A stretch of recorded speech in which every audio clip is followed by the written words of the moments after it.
Ia mengenakan pakaian kotor dengan bekas cat yang belum dicuci masih menempel di wajahnya. Lalu nekat masuk ke wawancara untuk pekerjaan dengan gaji tahunan 1 juta. Supervisor yang merekomendasikannya langsung terkejut di tempat. Bos perusahaan menatapnya dengan jijik, bahkan tidak mau melirik resume pria itu. Pria tersebut juga tidak meminta maaf atas penampilannya yang berantakan. Ia memandang semua orang dengan tulus dan berkata, "Saya ditahan semalaman tadi malam karena gagal membayar denda lalu lintas, jadi saya tidak sempat mengganti pakaian." Mendengar itu, ekspresi bos semakin dingin, lalu ia dengan santai melontarkan pertanyaan menjebak. "Kalau ada orang datang wawancara tanpa mengenakan kemeja sekalipun, apa yang akan kamu pikirkan? Pasti dia sedang mengenakan celana yang sangat bagus." Jawaban humoris itu membuat bos tertawa, dan ia pun lolos wawancara. Tetapi tantangan yang lebih besar menunggunya. Selama masa magang tidak ada gaji. Bagaimana ia akan menghidupi keluarganya? Setelah berpikir keras lama sekali, ia tetap tidak ingin menyerah pada kesempatan ini. Keesokan harinya, ia mulai magang. Persyaratan perusahaan sangat ketat. Hanya 1 dari 20 orang magang yang akan diterima tetap. Ia selalu datang paling awal setiap hari, harus menyelesaikan pekerjaan 9 jam hanya dalam 6 jam, dan masih bisa menjemput anaknya dari sekolah 3 jam lebih awal.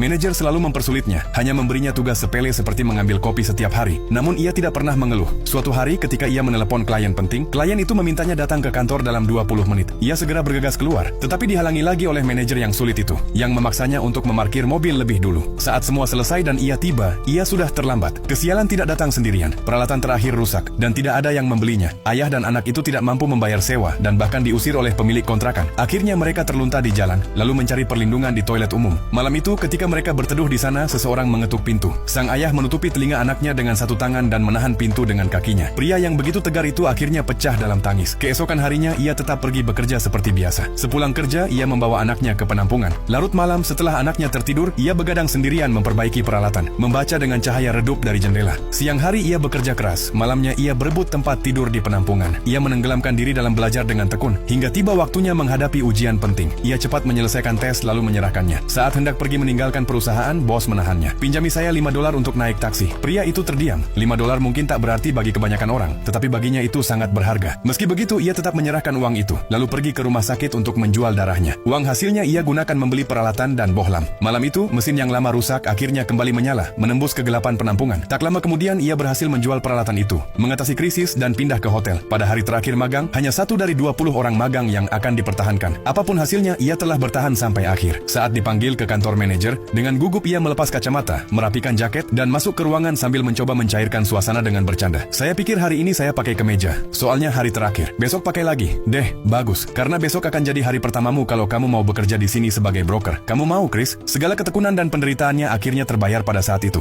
Terharu, ia keluar dari kantor, lalu bertepuk tangan untuk dirinya sendiri di tengah jalan yang ramai, sambil menangis.